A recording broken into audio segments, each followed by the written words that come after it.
자, 안녕하십니까? 안녕하세요. 네. 날씨는 많이 춥습니다. 자, 261쪽이 되겠습니다. 자, 공급자 금융입니다.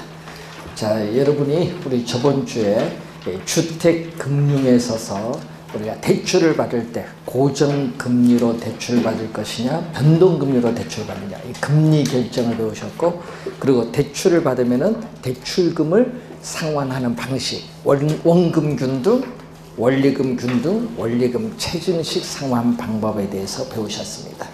그리고 또 올해 시험에 출제되었던 또 주택연금 제도에 대해서 간단히 살펴봤고요.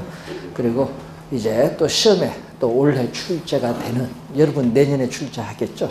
이 공급자가 이 자금을 조달하는 방법에서 우리가 시험 문제 매년 출제를 하는데, 그래서 올해는 여기서 우리가 중요한 용어가 니즈하고 프로젝트 파이낸스, 이 두 용어가 좀 중요하다 이렇게 보시면 되겠습니다.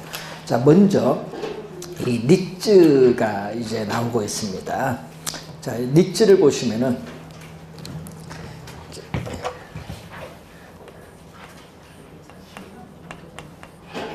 자, 이 니즈라고 우리가 읽을 때 뉴스나 신문에 보면요, 이 니즈라는 용어로 우리가 많이 들어봤을 겁니다.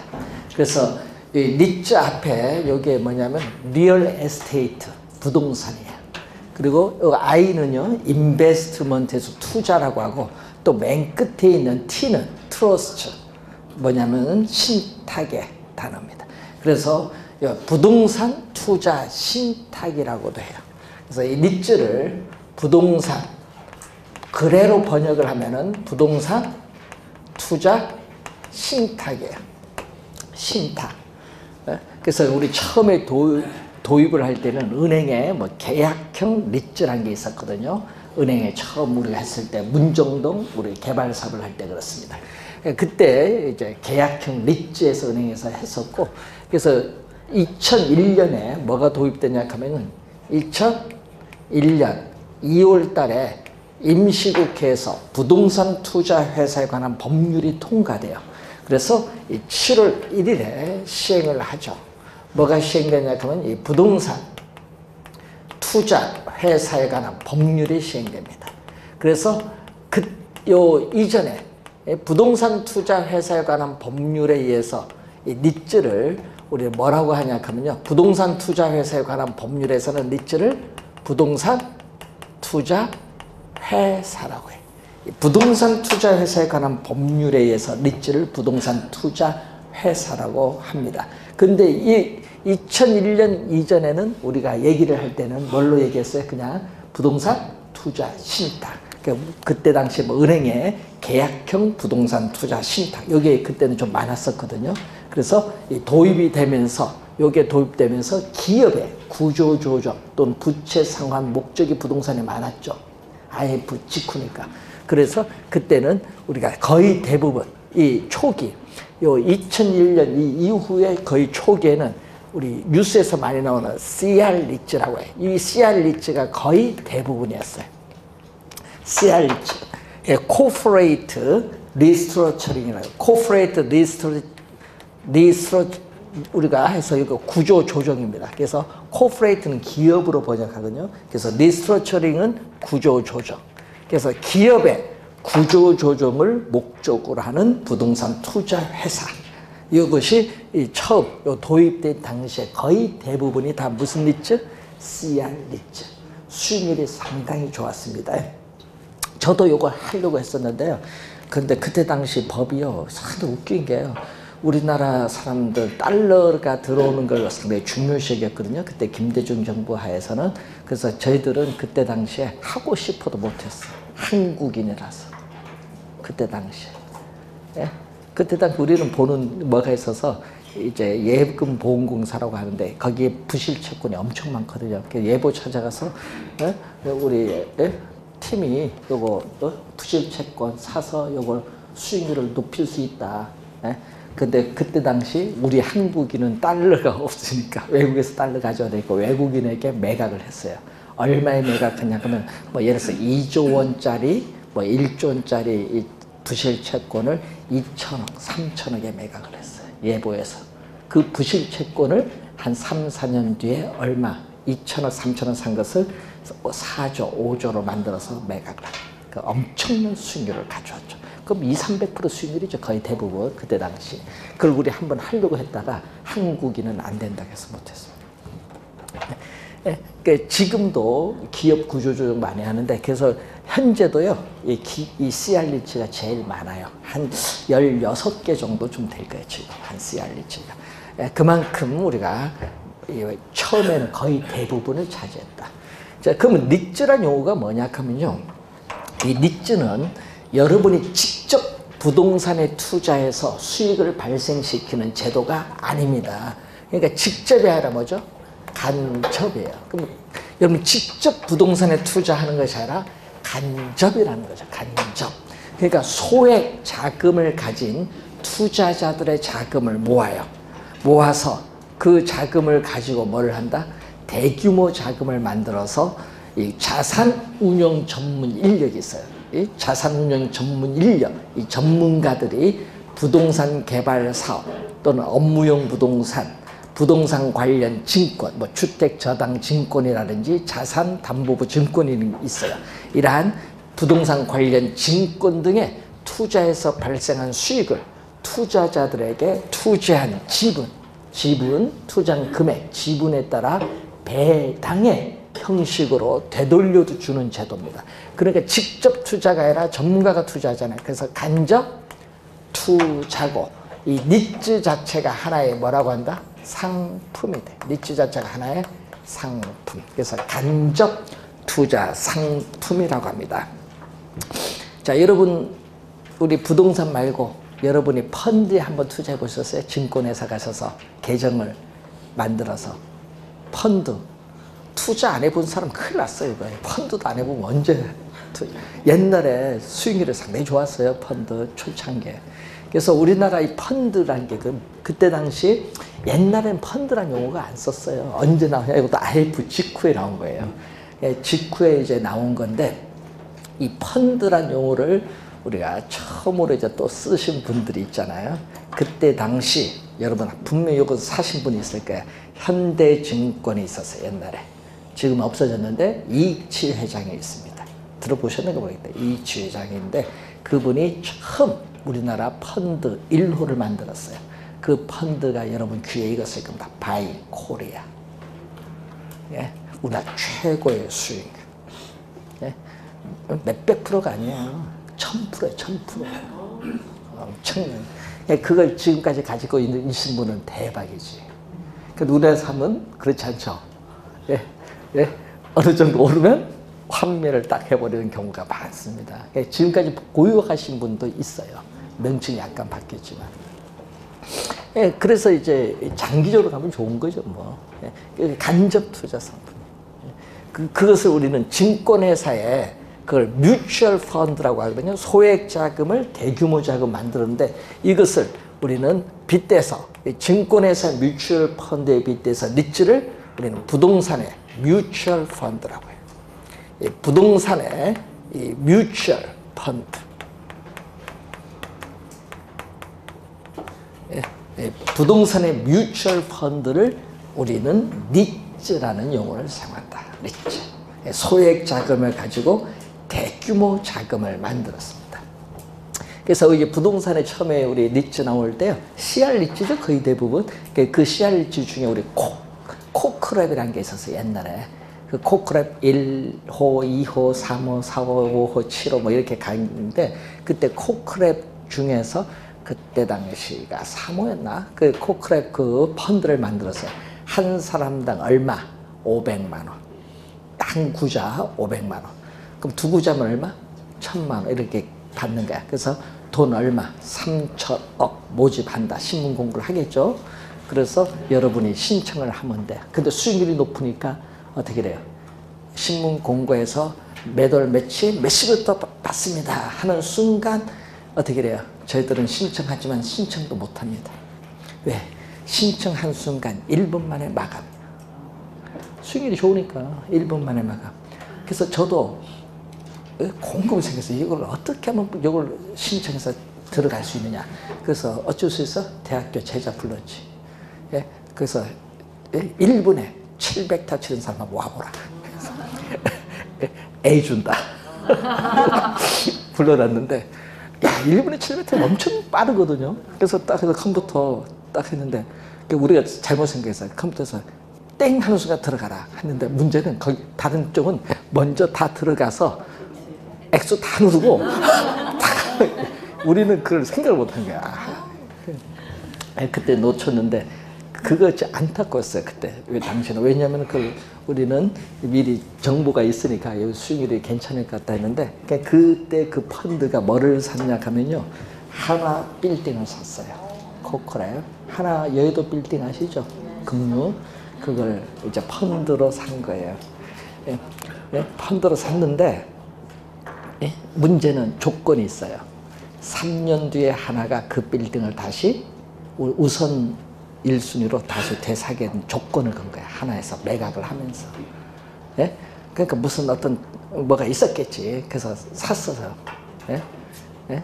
그럼 예를 들어서 1,000억에 샀어. 펀드에서는.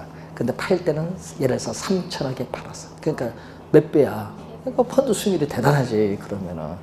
그것만 있겠어요? 그런데 그걸 팔았는데, 하나는 그걸 니츠 자금, 그 니츠 그 하나 빌딩을 매각해서 돈 들어왔잖아요. 그 니츠 자금을 가지고 대한생명을 샀어요. 대한생명 인수를 했어요. 대한생명 인수해서 대한생명 돈을 가지고 하나 빌딩을 샀어. 그러니까 무슨 얘기냐? 펀드 가지고 회사 하나 공짜로 먹었다 이 말입니다. 머리 잘 쓴 거예요. 그걸 그때 당시에 누가 그렇게 생각을 했겠어. 먼저 어떻게 돼? 먹은 사람이 1등이지 뭐. 그래서 그게 뭐 특혜냐 특혜 아니냐 해서 나중에 말이 많았던 그게 대한생명 사건이에요. 펀드를 이용한. 그래서 대한생명이 지금 하나생명으로 바뀐 거예요. 그게 다 니츠야. 대단한 거죠, 니츠라는 게. 그래서 니츠 같은 건 기업 M&A도 많이 활용을 하는 거야. 기업 구조조정 목적으로 했기 때문에. 초창기에는. 자, 그래서 이 니츠 자금을 잘 활용하면은 돼요. 그래서 요즘에 우리 부동산 같은 경우는 뭐냐? 미분양 아파트 있죠? 옛날 미분양 아파트를 펀드를 통해서 건설회사로부터 55%, 60%에 매입을 해서 매각을 할 때는 얼마? 분양가 정액으로 매각을 하는 거예요. 보유하다. 그럼 수익률이 또 얼마청나게 차이가 있겠죠. 분양가에 55, 60% 사와서 매각을 하는 거야. 건설회사는 뭐가 필요해? 분양이 안 되니까 자산은 플러스인데 돈이 없어서 우리가 흑자 부도가 날 수도 있거든. 건설회사, 중견 건설회사. 매각을 할 수밖에 없지. 그래서 내년도에도 이 펀드 자금이 많이 부동산에 들어올 겁니다. 그래서 이 뮤추얼 펀드라는 게 상당히 중요해요. 그래서 이 부동산 시장에서, 자, 부동산 시장에서 아까 얘기했듯이 하나 빌딩 얼마? 예를 들면은 아까처럼 1,000억이다. 예를 들면 1,000억이다. 그러면 그 1,000억이 뭐다? 부동산이지. 예? 부동산이잖아요. 근데 1,000억은 어떻게 돼? 그 건물을 쪼갤 수는 없잖아요. 그래서 이제 부동산을, 이 1,000억짜리 건물, 부동산을 담보로 뭐를 발행한다? 이 부동산을 담보로 소액화, 표준화가 되어 있고 한 주당 5,000원 소액화 시키죠. 표준화, 소액화된 뭐를 발행한다? 주식을 주식. 부동산을 담보로 소액화, 표준화된 한 주당 5,000원짜리 주식을 발행하는 거야. 그러면은 빌딩이 1,000억이면 얼마? 1,000억 주식을 발행을 하겠죠. 그것을 이제 주식은 무슨 자산? 이제 금융자산이 돼요. 금융자산, 주식. 이 금융자산이 우리는 자본시장에서 거래가 이루어져요. 그래서 여러분 신문에 보면요. 여러분 주식 나온 신문 한번 보시면은 이제 동아일보든 경향신문 한번 보세요. 주식 나온 게 보면 가운데 딱 보면요. 부동산 투자 회사부라고 있어요. 부동산 투자 회사부. 그게 니츠야. 거기 보면은 얼마 나와 있어요. 뭐 예를 들어서 뭐 4,950, 5,200원 뭐 이렇게 나와 있어요. 한 주 얼마? 5,000원. 그럼 5,200원이면 얼마? 200원 이득 받죠? 5,000원이니까. 근데 4,000, 예를 들어서 850원이다 하면 얼마 손해 봤어? 150. 그러니까 여러분 니츠는 이득을 볼 수도 있고 손실도 볼 수 있어. 이게 여러분 4년 전에 정답 질문이었어요. 그 여러분 펀드잖아요. 그럼 펀드는 항상 이득만 보는 게 아니잖아요. 뭐도 볼 수 있다? 투자한 원금의 손실을 가져올 수도 있다. 그걸 출제한 거예요. 손실 안 보니까 모르는 거지. 여러분 이제 그 수익만 있는 게 아니에요. 손실 볼 수도 있어요. 그래서 판단을 잘 하셔야 돼요. 그래서 이 부동산 시장과 이 자본 시장을 연계를 한 대표적인 상품이 바로 뭐가 된다? 부동산 시장과 자본 시장을 연계한 대표적 상품이 니츠라고 해요. 니츠. 그래서 이 니츠를 우리 뭐라고 하냐 하면요. 이 니츠를 부동산을 뭐 했다? 지분. 주식 여러분 20% 가지고 있다. 부동산에 대한 주식 20% 가지면 그 부동산에 대한 지분 몇 프로? 20%가 돼요. 그 부동산 자체를 뭐 했다? 지분화. 예? 부동산 자체를 이 지분화한 대표적인 상품이 바로 니츠입니다. 니츠. 자, 이 니츠가 상당히 그래서 이제 중요한 그런 투자 수단일 수도 있습니다. 자, 그러면 여러분이 많이 요즘 듣는 용어 중에 뉴스테이라는 용어도 많이 들어보셨는가 모르겠다. 신문 뉴스에서 뉴스테이. 야, 큰일 났어. 부동산 공부하면서 이런 것도 모르고. 기업형 임대주택이에요. 기업형 임대주택을 뉴스테이. 강릉에도 뉴스테이 건설을 할 텐데 인천도 하고 있고. 뉴스테이 기업형 임대주택이야. 그런데 정부가 돈이 없다 보니까 임대주택을 공급은 해야 되는데 민간 임대주택입니다. 뉴스테이는. 그래서 민간 공공주택이 아니라 민간 임대주택이에요. 그 용어 중에 이 기업형 임대주택이 있는데 그게 뉴스테이라고 해요. 뉴스테이를 공급을 해야 되는데 정부가 돈이 없으니까 민간에 무슨 자금을 동원한다? 니츠 자금을 동원해서 니츠에서 투자를 할까. 그럼 니츠는 어떻게 돼요? 소액 투자자의 자금을 모아서 투자하니까 수익이 있어야 될 거 아니에요. 그래서 뉴스테이는요, 주변에 우리가 임대료에 비슷한 임대료를 받아요. 그 정부가 임대료 얼마 받아라 이렇게 못해. 민간인 임대주택이기 때문에. 그러니까 주변 시세와 비슷하게 받아서 그래야 니츠 수익이 나올 거 아니에요. 그래서 정부가 하라 해놓고 이제 뭐 들어온다? 네? 문재인 정부 돈이니까 이제 니츠 자금을 통한 기업형 임대주택 공급은 될 수 있는데 줄여라 해놓고 뭐를 한다? 공공주택을 공급을 좀 많이 하자. 그래서 공공주택 그래서 나온 용어가 100만 원 공급하겠다 이게 5년 사이에. 꼭 옛날 노태우 대통령 보는 것 같아. 노태우 대통령 뭔지 아세요? 200만 원.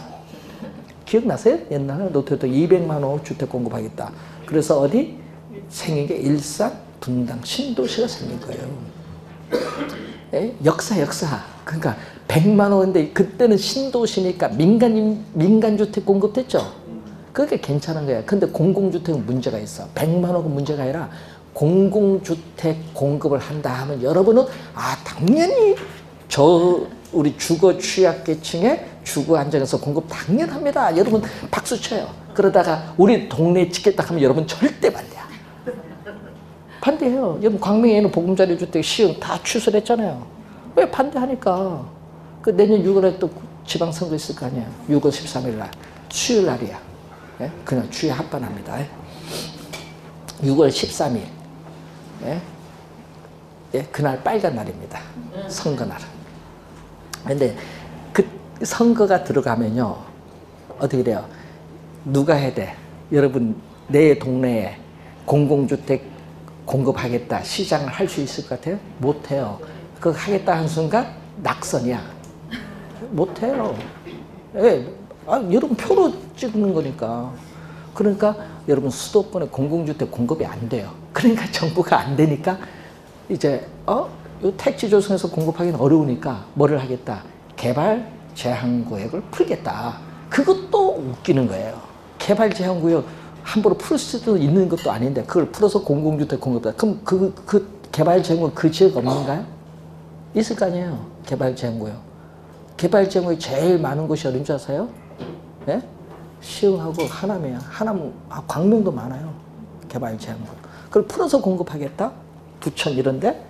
웃기는 얘기입니다. 절대 안 돼요. 그러니까 어떻게 돼? 정말 립 서비스를 하는 거예요. 선거가 가까이 오니까. 항상 이 선거에 우리가 있는 거예요. 그래서 임대주택 공급은 쉽지가 않습니다. 자, 그래서 여러분이 우리가 이 니즈 자금이 우리가 부동산에만 투자하는 것보다 부동산 관련 증권, 업무용 부동산 있죠? 우리가 뭐 빌딩 같은 거 그런 데도 투자를 많이 하고 있습니다. 자, 좋은 점이 뭐죠? 여러분 부동산에 여러분 직접 여러분이 투자하면요. 부동산 경기 침체 시에 부동산을 여러분이 매각해서 현금화하기는 어려워요. 그렇지만 니즈에 투자를 합니다. 니즈는 주식회사예요. 부동산 투자회사는 뭐죠? 주식회사예요. 주식을 발행을 했을 거 아니에요. 발긴 모집을 해서 발긴 총회를 열어서 주식을 발행을 했을 거예요. 그래서 여러분은 니즈 주식을 샀잖아요. 예? 그럼 지분이 있는 건데, 그래서 경기가 침체하면은 여러분은 언제든지 주식시장에서 뭐를 매각하면 돼? 주식을 매각함으로써 현금화가 가능해요. 그래서 부동산 직접 투자에 비해서 현금화가 더 쉽기 때문에 황금성 면에서 유리하다는 장점을 가지고 있어요. 그리고 또 니즈는요, 우리나라는 수익률이 높았어요. 처음 도입을 해서요, 한 15년간 니즈 수익률이 평균 연간 약 3%가 나왔어요. 엄청 높은 수익률을 자랑을 했습니다. 그러니까 그만큼 투자를 잘 했다는 거예요, 전문가들이. 예? 자, 그래서 여러분 니즈도 한번 관심을 가지세요. 여러분 우리 펀드 주식에 시장 가서 펀드 있죠? 증권에서 그 펀드도 뭐 투자해서 뭐 돈을 버신 분도 있고 손실 보신 분도 있는데, 그래서 우리 민법 교수님 한 분이 계세요. 이종근 박사님 말고 한 분 다른 분 계시는데, 그분이 그때 내가 보기엔 그때 아닌 것 같은데 사지 마세요 했더만 그런 게죠. 고집이라는 게. 그래서 그분이 이제 중국 펀드에 투자를 했는데 펀드에서 1년 지났더니 반토막 난 거야. 그래서 그러면 이제 물어야지. 그때 가서 묻는 거야. 환매를 할까 말까. 환매 왜 합니까? 반토막 나는데 이 형님은 끝까지 가지고 한 10년 보유하고 계보세요. 그래서 한 7년 보유했더니 이제 본전을 찾았어. 7년 보유했더니. 그다음에 약간 또 올라가니까 이제 고민하는 거야. 야, 요거 그동안 이자 정도는 나올 것 같다. 팔까 말까. 파세요. 빨리 파세요. 네? 그때는 또 말 잘 듣대. 딱 팔고 났더니 사드가 딱 터진 거야. 예? 그래서 수익이 떨어질 걸 또 환매를 잘 한 거지. 그러니까 여기에요. 하여튼 경제 상황이라는 게 뭐예요. 그래서 저들은 옛날에는요, 다른 걸 했거든요. 이제 뭐를 했냐면, 우리나라 주식은 안 해요, 저는. 예? 뭐냐, 우리는 해외를 보거든요, 해외. 그래서 새벽 2, 3시에 어리가냐, 런던, 뉴욕 증권거래소로 들어갑니다. 정보가 그쪽이 제일 빨라요. 뭐든지. 예? 그래서 거기서 정보를, 이런 정보가 있구나. 그럼 그게 우리나라 그 다음날 영향을 줘요. 예? 그러니까 정보는 제일 빠른 정보를 얻는 거지. 이 주식은 정보 싸움입니다. 예? 주가의 흐름은. 그래서 우리나라 그 개발도요, 우리나라보다 외국이 더 먼저 알아. 예? 그런 거 보면은 정보가 많이 빠져나간다는 얘기입니다, 우리나라도. 자, 요즘에 우리나라 정보를 하면요, 3가지를 보면 돼. 주식시장, 채권시장, 외환시장. 3가지 시장, 그걸 보면은 외국 돈의 흐름을 알 수 있어요. 우리나라는요, 외국 돈의 흐름에 주가가 많은 영향을 받기 때문에, 예, 여러분 혹시 주식 투자, 주식 펀드 이렇게 하신 분들은 그런 정보를 잘 이해를 하셔야 됩니다. 자, 그 다음에 2번째가 이제 여러분 교재에 법은 나중에 배우시기로 하고요. 268페이지 가면은 부동산 신디케이션이라는 게 나오죠. 자, 부동산 신디케이션은 소액 자금을 가진 우리가 다수, 소액 자금을 가진 다수의 투자자, 다수의 소액 자금을 가진 투자자들의 자금을 모아요. 소액 자금을 가진 다수의 투자자들의 자금을 모아요. 그러면 대규모 자금 되겠죠. 모아서 우리는 개발업자는 부동산 개발 사업에 대한 전문적인 노하우를 가지고 있다. 이 전문성을 가지고 있어요. 그래서 다수의 투자자들의 자금과 이 개발업자의 전문성, 요 두 가지를 결합을 해요. 결합을 해서 공동으로 부동산 개발 사업을 하는 것을 뭐라고 한다? 부동산 신디케이션이라고 해요. 결합한 투자자 집단, 요 두 가지를 결합한 이 투자자 이 집단을 우리 전문 용어로 부동산 신디케이션. 이 부동산 신디케이션인데, 이 부동산 개발 사업에 있어서 이 개발업자, 이런 부동산 개발 사업에 있어서는 이 개발업자 자신이 우리 뭐가 되냐 하면요, 신디케이터라고 해요. 신디케이터가 돼요. 이 부동산 개발 사업인 경우에는 이 개발업자 자신이 신디케이터가 되는데, 이 신디케이터는요, 건설회사일 수도 있어요. 개발업자는 건설회사일 수도 있고, 그리고 개발회사일 수도 있고, 우리 개발회사 또는 니즈 회사일 수도 있어요. 신디케이터는. 그래서 요 결합을 하는데 주의해야 될 것은, 이 다수의 투자자들은 이 투자한 자금 한도 내에서만 책임을 져요. 이 개발사 망해도 투자자들은 투자 자금 그것만 날아간 거예요. 그걸 뭐라고 하죠? 투자한 자금 한도 내에서 책임을 지는 것을 우리는 전문 용어로 유한이라고 해요. 유한 책임사원. 유한 책임사원이라고 하고, 그러면 개발업자는 어떻게 돼요? 개발업자는 회사를 조직하고 경영을 하게 돼요. 그래서 회사를 조직 경영하니까 책임은 뭐다? 유한이 아니라 무한대로 지어야 돼요. 무한 책임사원. 무한 책임사원. 회사를 우리가 조직 경영하기 때문에 우리는 이 개발 사업의 관리, 운영의 모든 책임은 누가 가지고 있다? 개발업자가 가지고 있다. 그래서 이 미국에서는, 우리나라에서는 이 신디케이션을 많이 이용을 안 해요. 우리나라에서는. 그래서 특히 이 미국 같은 국가에서 많이 이용하는데, 그래서 이 부동산 신디케이션의 대표적인 미국에서의 형태를 우리는 뭐라고 하냐? 이 두 가지가 뭐했다? 결합이 된 거잖아요. 결합된 것을 우리는 이걸 파트너십이라고 해요. 파트너십 전문 용어예요. 이걸 우린 기업의 형태, 기업은 뭐가 있는 줄 아세요? 기업에는요, 한명회사, 합자회사, 유한회사, 그리고 주식회사, 네 가지 대표적 형태 중에서 이걸 우린 번역을, 기업의 형태 중에서도 파트너십을 뭘로 번역하냐 하면 합자회사로 번역을 합니다. 유한 책임사원과 무한 책임사원이 결합된 대표적인 형태가 합자회사인데, 이걸 전문용어로 뭐라고 한다? 파트너십. 그래서 미국에서는 이 신디케이션의, 부동산 신디케이션의 대표적인 형태가 바로 파트너십 형태인 합자회사입니다. 자, 우선 개념 잘 알아두시고, 우리나라에서는 많이 활용은 하지 않아요. 네? 그럼 많이 활용하는 게 뭐다? 우리는 PF가 되죠. 270페이지에 나오는 PF가 여러분 많이 또 들어봤습니다. 광명이 개발하긴 좋은가 봐요. 네?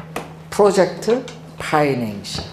자, 요걸 줄여서 약어로 뉴스 신문에 보면 뭘로 많이 나온다? PF라는 용어로 많이 나오고 있다. 뉴스 신문에서는요, PF라는 용어. 그래서 파이낸싱은 여러분 저번 주에 배울 때 파이낸싱은 금융으로 번역해요. 파이낸싱 금융. 그럼 무슨 금융? 프로젝트 파이낸싱 하면 프로젝트 금융. 그러니까 프로젝트라는 이 사업을 위해서 금융, 자금을 융통받는다 이 말입니다. 쉽게 얘기하면. 자, 여러분 요것 때문에 여러분 혹시 마음고생하신 분이 있어요? PF 때문에? 혹시 저축은행 예금하신 분 있어요, 옛날에? 예? 저축은행 사태가 요것 때문에 온 거 아니야, PF. 예? 그때 저희가 협회, 중개 공인, 봉천감 협회 있거든요. 협회 강할 때 강의하면서 그 얘기했어. 예? 예금보험사 얘기 들어보고, 들어보니까, 요거, PF 때문에 이 저축은행 사태 좀, 앞으로 1년 내에 올 것 같다. 그래서 강의하면서 뭐라고 하냐. 예? 저축은행 모든 예금 빨리 빼라. 했어요. 근데 또 안 빼신 분들이 있어. 이거 뭐 빼라고 하는데도. 이유가 있어서 빼라고 하는데. 그래서 그때 이제 제일 먼저 터진 게 부산저축은행. 아직도 해결 못 했어요. 며칠 전에 예보 감사실장 만나니까 물어봤어. 물어보니까 아직도 해결 못 했어요. 한 50% 정도만 해결됐대, 부실채권. 그러니까 이게 얼마나 부실채권이 많이 있으니까 아직까지 해결 못 했겠어요. 여러분, 해결이 이만큼 어려워요, 부실채권. 그래서 우리나라 자산 제일 많은 게 예금보험공사예요. 기업도 모든 은행 부실채권 다 거기 있으니까. 그런데 문제는요, 근데 그 부산저축은행 사태 중에 PF가 있는데, PF 개발 사업 했을 거 아니에요. 근데 문제는 그 개발 사업을 한 장소가 어디냐 하면요, 광명이에요. 광명. 근데 광명인데, 했다 하는데, 땅이 없는 거야. 땅이 없는데 무슨 개발 사업해?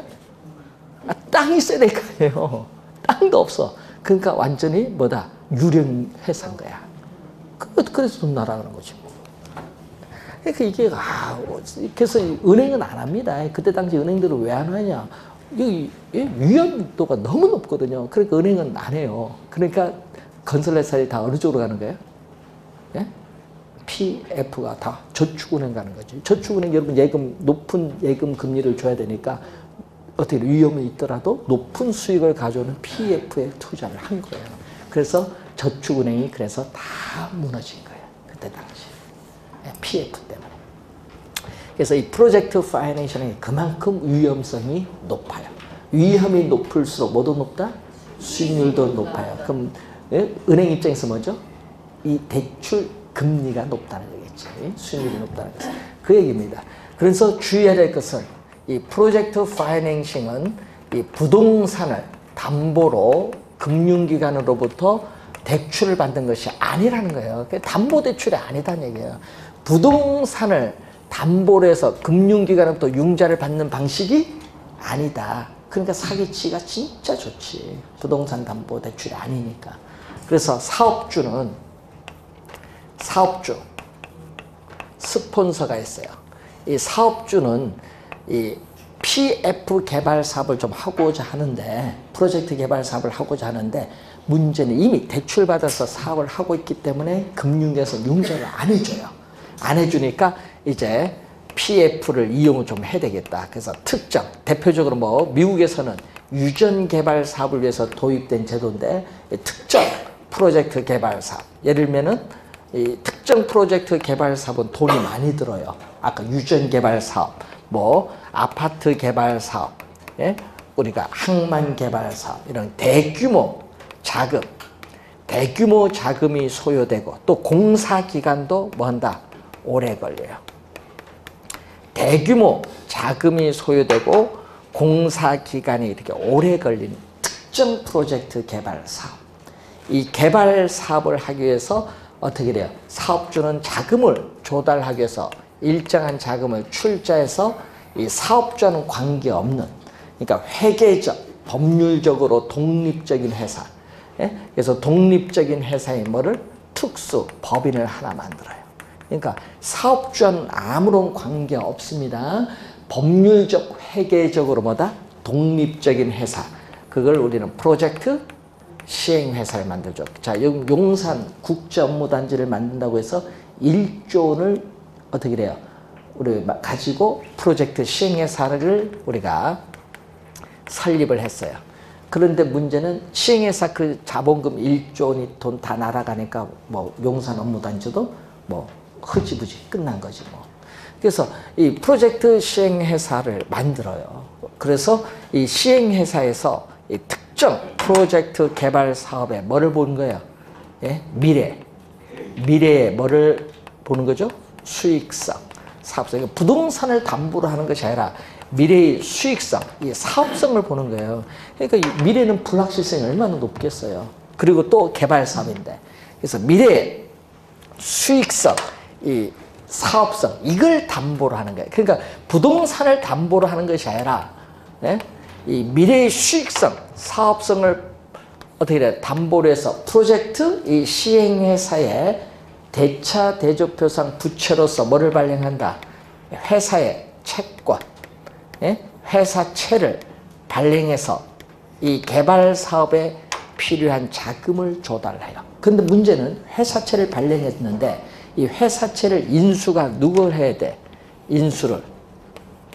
회사채 인수를 우리는 금융기관에 해야 돼요. 그러면 A라는 은행 하나가 이 회사채를 전부 인수를 하면요. 개발사 망하면 은행도 존폐가 왔다 갔다 해. 그러니까 A은행 하나 갖고는 안 되겠다. 그럼 A은행이 이제 뭐를 쓰겠지. 주 간사 은행이 되면서 다른 은행을 끌어당겨. B은행, C은행, D은행 이렇게 여러 은행을 끌어당겨. 위험을 뭐야? 분산하자.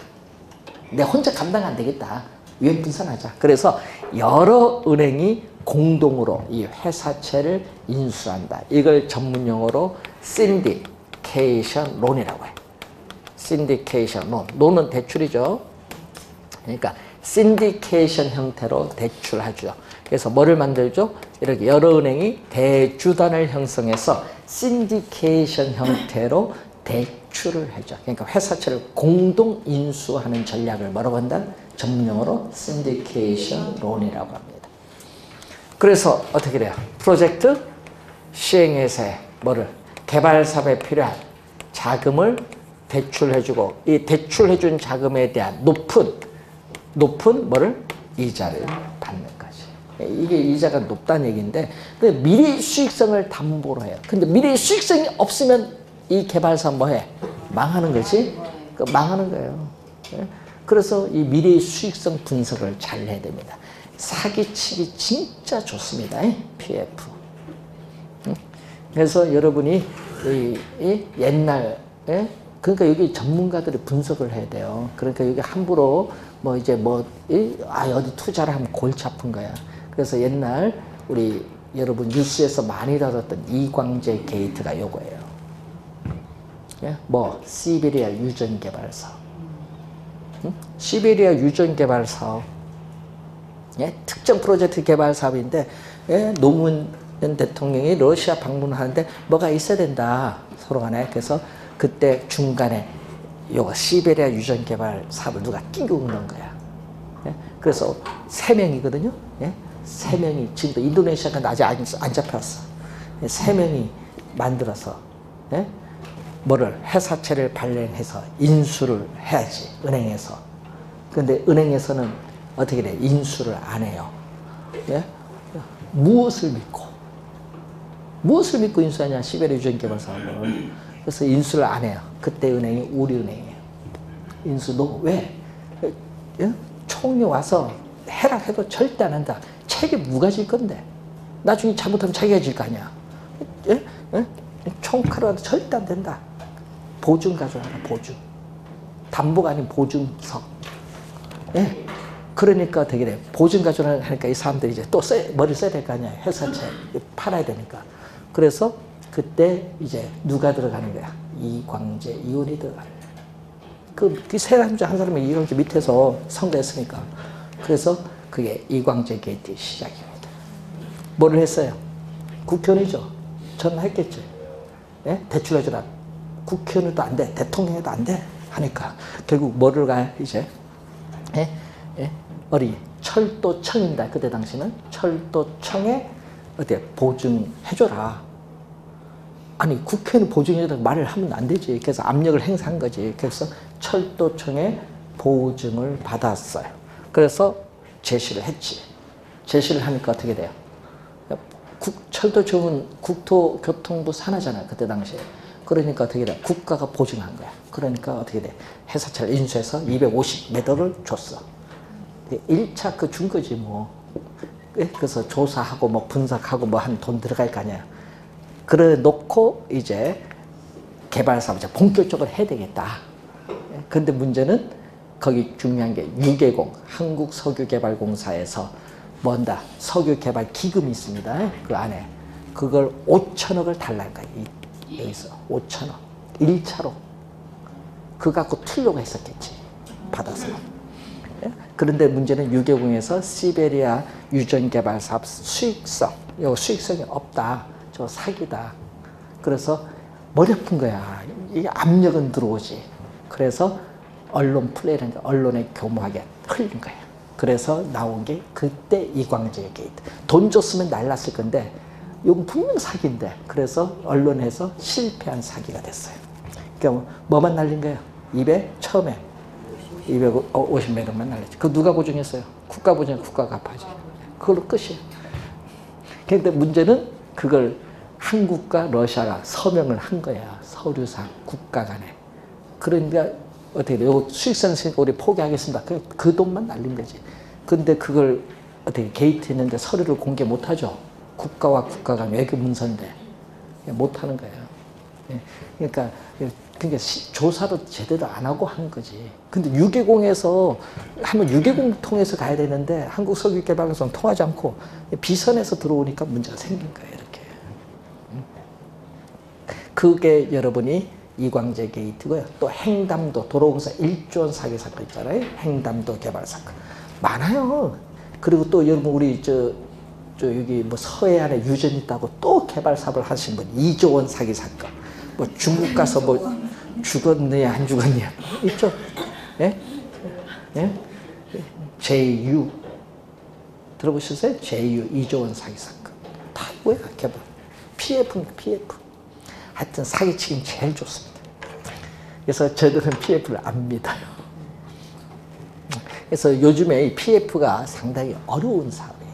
그래서 하여튼 여기 위험성이 높다. 그리고 더 자세한 사항은 우리가 일요일 강의 때 보도록 하겠습니다. 자, 273페이지에 부동산 펀드가 나오는데 펀드도 무슨 상품? 간접 투자 상품. 네, 또 마찬가지죠. 소액 자금을 가진 투자자들의 자금을 모아서 전문가가 부동산 관련 증권, 부동산 개발 사업, 뭐 경매 물건, 공매 물건 뭐 이런 것에서 투자해서 발생한 수익을 투자자들에게 또 투자한 지분에 따라 뭐 한다? 되돌려주는 제도. 이 간접 투자 상품입니다. 자, 우선 그것만 기억해 주시면 돼요. 간접 투자 상품. 자, 그렇게 보시고 여러분 이렇게 해서 금융의 기본적 개념을 맞추고요. 잠시 쉬고 여러분 교재 286페이지에 부동산 이용 들어가도록